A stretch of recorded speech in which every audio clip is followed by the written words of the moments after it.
The most expensive home in the United States is currently under construction in Florida. The place is going to be decked out with everything you can imagine, from a boathouse to a bowling alley, a movie theater, a golf simulator, a wine cellar, and a lounge. And if these guys get their $285 million asking price, the sellers will set a record by far. The last home that sold for anywhere close to this price was when Ken Griffin bought his penthouse in New York City for $240 million. 1960 South Ocean Boulevard is an amazing property. It's 350 plus feet on the south end of Manalapan. This is really a one-of-a-kind piece of property. It's going to be a 3-level home with incredible views. In my opinion, there is no other home in the United States that's going to compete with 1960 South Ocean Boulevard. I'm not gonna lie, this one actually has me kind of excited, you guys. Yes, sure, the house is completely over the top, but you're gonna see the renderings here in a second. The place is actually gonna be pretty incredible. What's most amazing about this story is that this isn't just some pipe dream like some of the projects we talk about here on the channel. The plans are approved and the developers are already well underway with the construction here. I feel like this is the first time that we've ever seen a house give the one a run for its money.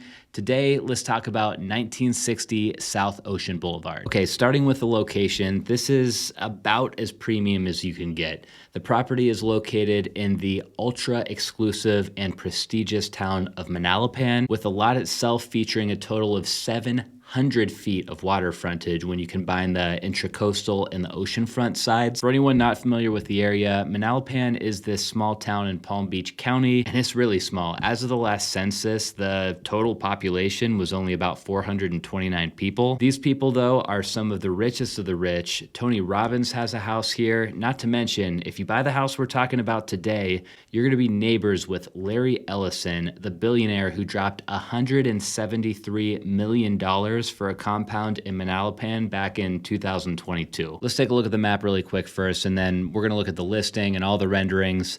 They are bananas, but first, the lot itself is located on this eastern section of Florida. If we zoom in a little bit, you're gonna see that Manalapan is basically just south of South Palm Beach, this little strip here. And then as we get a little bit closer in here and we see the lots around the property we're talking about today on this stretch of road, this is one of the reasons they're so desirable. You have water access on both sides. That Larry Ellison estate, by the way, real quick, I think that's basically this entire section down here. So Larry's your neighbor if you buy this house. Let's hop on to Street View though real quick, and you're gonna see there's not much to see on Street View. So this house over here to our left, I guess if you wanna say that, has since been torn down, which we're gonna see here in a second. And then over on the other side of the street, you can see the construction company sign already posted out front. There's actually not a house over there at all. I think there's just like a little guest house or something. You might be wondering, okay, so if you buy this property, you've got some land over here on this side and you've got some land over here on this side.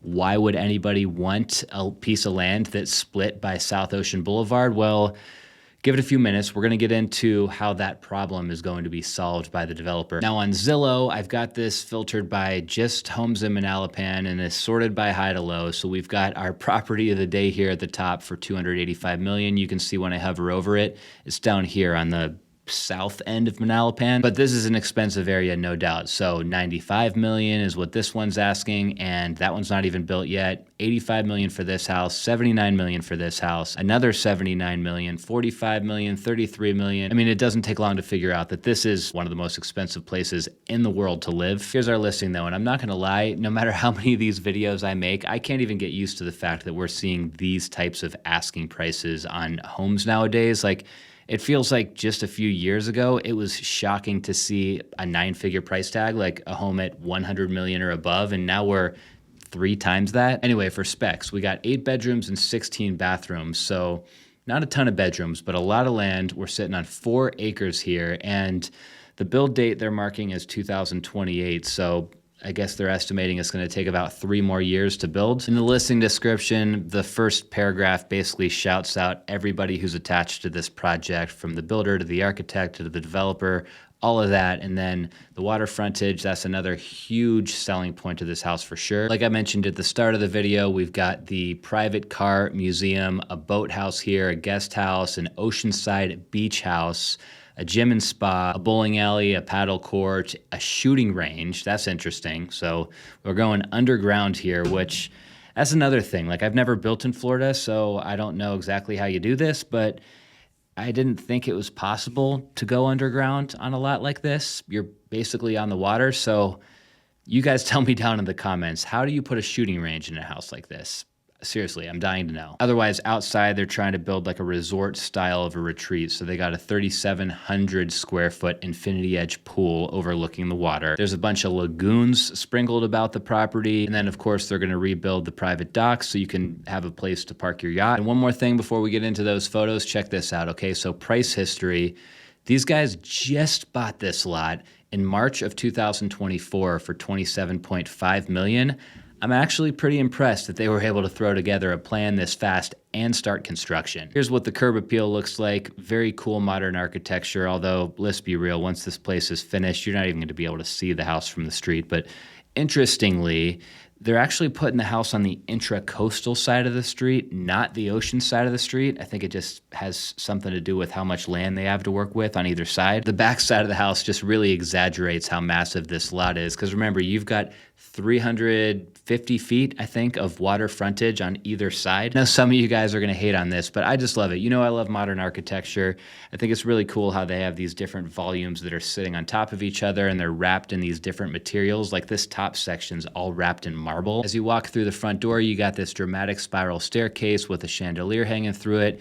You get a peek of those views in the distance. I don't love that the staircase is kind of blocking your views. Like, it sort of impacts your first impression, but otherwise, really nice looking room. I love this little built-in bench over here on the left too. Here's a close-up of that spiral staircase. So that same marble detail we saw on the outside, they use that same material here on the stair treads. That's pretty cool. Based on what we see out of these windows, I'm guessing we're now on the second story. So that's another knock, I guess, is that you need to hike a flight of stairs to get to your main living space. But living room here, kitchen in the back, another seating area over there in the corner. These renderings are surprisingly a little bit fuzzy, to be honest, for a listing at this price point. But here's the dining room. Here's the wine room. You got storage for like 1,000 bottles of wine in here or something. This is a proper wine room. Like, this is an area where if there was better seating, you could hang out in here with like a dozen friends, crack open a couple of bottles of wine, and just have an awesome night. This, I'm assuming, is the master bedroom with this massive fireplace and like a copper material on the back wall, glass over here. We got wood over on this wall. That's another thing that you see with these high-end homes, is that these developers just hate using drywall for whatever reason. I personally am actually kind of a fan of drywall, at least in moderation, but you don't see much drywall in these high-end homes. There's the master closet, or probably one of at least two master closets. I actually like this bedroom better than the last one we were looking at because of that corner wall of glass. Now we're downstairs into the entertainment area of the house. So you're right up against the dock here. That's pretty cool. They carry that water-themed ceiling into the bowling alley. You got a 4-lane bowling alley in this house. Here is the, I think they called it an auto museum, or some of these luxury developers are calling these car galleries. It's a fancy way of saying garage, really, but you got room to park like a dozen supercars. Let me pick out my favorite one out of the bunch here. I think probably this one. This is, I'm pretty sure, a Pagani, which I saw one of these at Barrett-Jackson last week.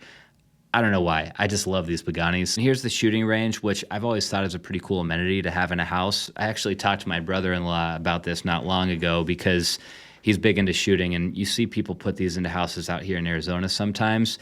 He said the logistics of building a shooting range is actually not all that complex in terms of like stopping the bullets. But for me, what I'm trying to figure out, and what I think is more of an impressive feat, is how in the world they were able to go so far underground on this lot, this basically flanked by 2 massive bodies of water. I don't know, maybe I'm missing something. They rounded out with a couple more shots of the outside. So this is what the sunset looks like from your 3,700 square foot swimming pool. With this section over here not being connected to the house, I'm going to guess that this is probably the guest house. And another angle looking back at the house from the west side, I guess.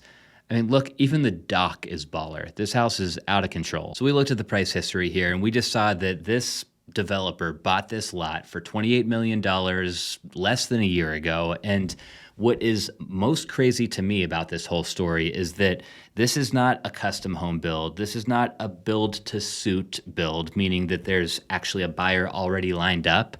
This is a spec home. We've talked plenty about spec homes here in the past, but for anybody new around here, spec is short for speculative. In other words, a spec home is a home where a developer is building the house and just crossing their fingers they're gonna find a buyer when they're finished. The developer here is somebody you might not expect too. His name is Stuart Satter. He's a real estate investor, and he's actually the former Manalapan mayor. Stuart is the one who bought this place and then proceeded to tear down the 35,000 square foot 1989 house that used to sit on this lot. So going back to how quickly they were able to turn this thing around, I don't know how much pull a former mayor has when it comes to a development project, but I'm still trying to wrap my head around how they were able to buy this place in March of 2024, and by January of 2025, already have plans approved and already have started construction on the new place. Anyways, going back to when Satter bought the lot, he called it an extraordinary piece of land. He went on to share that, as we just saw, the estate consists of a mostly vacant oceanfront parcel, then a smaller lakeside parcel where the old mansion stood. But get this, going back to how you get from one side of the road to the other, another thing that Stuart really liked is that this property also came with a roadside tunnel from the lake parcel to the beach parcel, making it one of few properties in Manalapan with a tunnel to the beach. Initially, I was thinking that they were gonna just like build a bridge from one side to another, but you gotta admit, a tunnel is pretty cool. This guy Stuart, though, he is just the investor here. He outsourced the building of this mega mansion to a company called RWB Construction Management.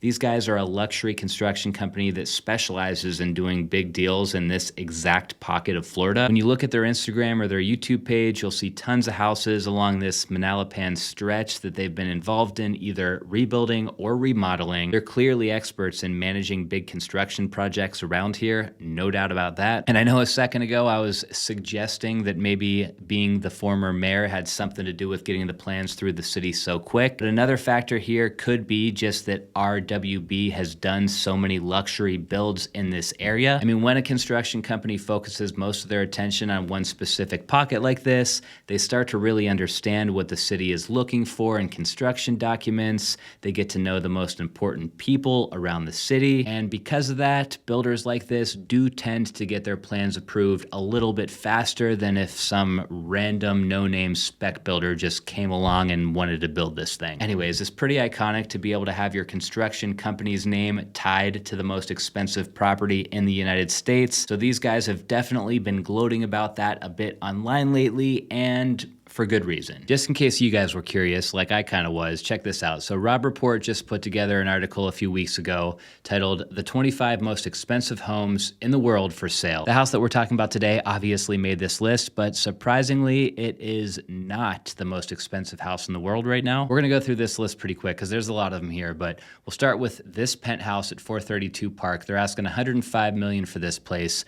The starting asking price was $169, so they've dropped the price a lot on this one. Next, we've got the Sandcastle in La Jolla. They're asking $108 million for this one. There is an 8,700 square foot, 3-story penthouse for sale in London right now for $125 million. Of course, this list wouldn't be complete without a penthouse in Dubai that they're asking $132 million for. We got a 5-acre property in Miami that's asking $135 million. This one's been on the market for at least a year. You can live in Sky House at the top of Central Park Tower in New York for $150 million. I think we talked about this place a long time ago. The Peak in Hong Kong, they want $154 million for this house. Pritzker Estate, we talked about this one a little while ago too, $195 million for this one. Number 4, One Hyde Park in London, $220 million bucks. Our third most expensive listing in the world, you guys, 1960 South Ocean Boulevard, the one that we're talking about today, $285 million. 100 Bay Road in Florida was listed at $295 at the time that Rob Report put this article out, but they just dropped the asking price by $85 million bucks. So this one officially just went way down on the list. To round it out, the most expensive listing in the world is a place called The Holm in London, England. They're asking $314 million. They've been asking $314 million for 3 years in a row now. And it's a compound of a property. It's over 200 years old. I don't know what they're thinking with this asking price, but There you have it. As I was rounding this video out, I couldn't help but just wonder whether or not this Ocean Boulevard property is actually worth the asking price, or is this just another one of those like buzz prices to get the media's attention? Well, at $285 million, they're priced right around $5,200 per square foot, which sounds absolutely insane for any neighborhood standards, whether you're talking about Palm Beach or Manhattan or Bel Air, California. Then again, I gotta say, this house is loaded with so many bells and whistles, way more than I've ever heard of in a South Florida home before. Plus, that Larry Ellison house next door isn't a bad comp at $173 million, although we do need to remember that Ellison's property came with 22 acres and part of the nearby Bird Island. So yeah, the $285 million price seems a little high, but hey, it seems like everything I read lately is talking about how millionaires and billionaires are flocking to the Palm Beach area, and something tells me that trend is gonna continue for at least the next couple of years. Best of luck to the seller. I cannot wait to see this one finished. I'll see you guys next week.